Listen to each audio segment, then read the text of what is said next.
Assalamualaikum warahmatullahi wabarakatuh. Ya, kami di sini ingin mempresentasikan sistem pengelolaan operasi. Sebelumnya kami ingin memperkenalkan diri terlebih dahulu.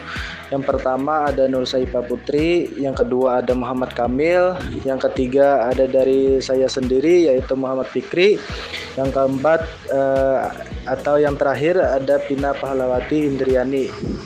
Hal yang akan kami bahas di dalam presentasi ini adalah yang pertama manajemen proses, yang kedua manajemen memori, yang ketiga penjadwalan proses, yang keempat adalah proses booting.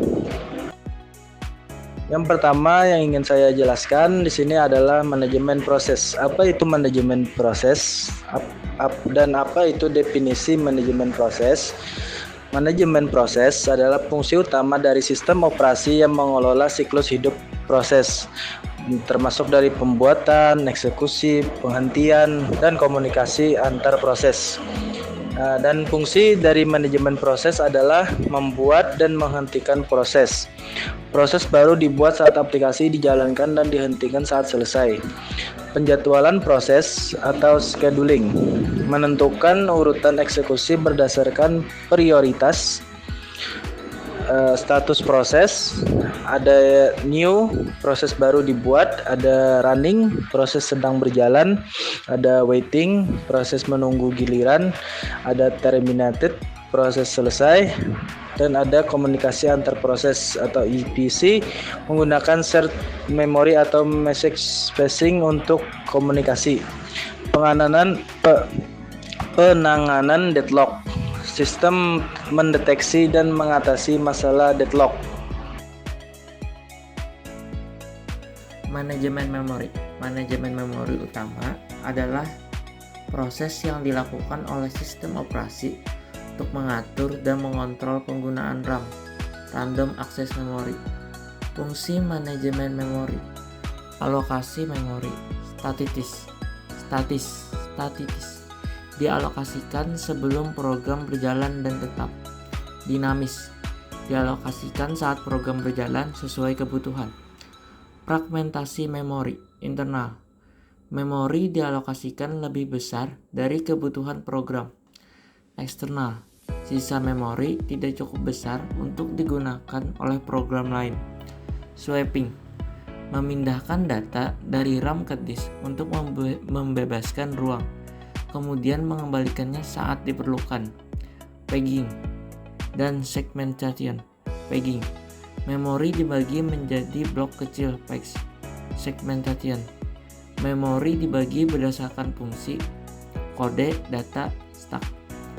Memori virtual, menjalankan program yang membutuhkan lebih banyak memori daripada kapasitas RAM dengan menyimpan sebagian data di disk.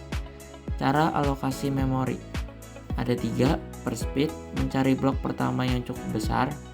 Batch speed, mencari blok yang paling sesuai.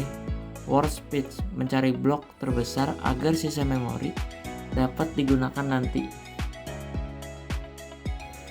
Penjadwalan proses merupakan kumpulan kebijaksanaan dan mekanisme di sistem operasi yang berkaitan dengan urutan kerja yang dilakukan oleh sistem komputer. Kriteria yang biasa digunakan sebagai sasaran penjadwalan meliputi adil atau fairness atau efisiensi. Yang kedua, efisiensi atau efficiency.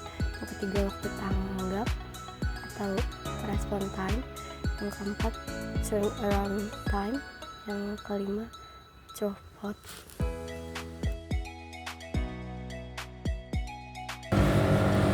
Preemptive dan non-preemptive. Preemptive yaitu proses dapat dihentikan sementara untuk memberikan waktu CPU pada proses lain. Yang kedua ada non-preemptive, yaitu proses berjalan hingga selesai tanpa gangguan. Jenis-jenis penjadwalan yang pertama ada round robin, yaitu proses diberikan waktu CPU secara bergiliran. Yang kedua ada first come first serve atau biasa disingkat FCFS, yaitu proses yang dapat datang pertama dieksekusi terlebih dahulu. Yang ketiga ada shortest job next atau biasa disingkat SJN, yaitu proses dengan waktu dieksekusi paling singkat diprioritaskan. Yang keempat ada priority scheduling, yaitu proses dengan prioritas lebih tinggi dijalankan terlebih dahulu. Proses booting. Definisi booting adalah proses menghidupkan komputer dan memuat sistem operasi ke dalam memori. Jenis-jenis booting: cold booting, menghidupkan komputer dari keadaan mati; warm booting, restart komputer tanpa mematikan daya; soft booting, booting otomatis tanpa kerusakan program; hard booting, restart paksa dengan tombol reset; red booting, mengulang sistem dari awal, biasanya dilakukan setelah gangguan. Tahapan proses booting. Tahapan booting. 1. Menyalakan komputer. Tekan tombol power saat memori masih kosong. 2. BIOS, basic input atau output system. Mencari alamat tertentu dan menjalankan BIOS. Melakukan POS, power on self test, untuk mengecek perangkat. 3. Pengecekan device, memeriksa perangkat keras seperti RAM dan hard drive. 4. Muat sistem operasi. BIOS, mencari dan memuat sistem operasi ke memori. 5. Sistem siap digunakan.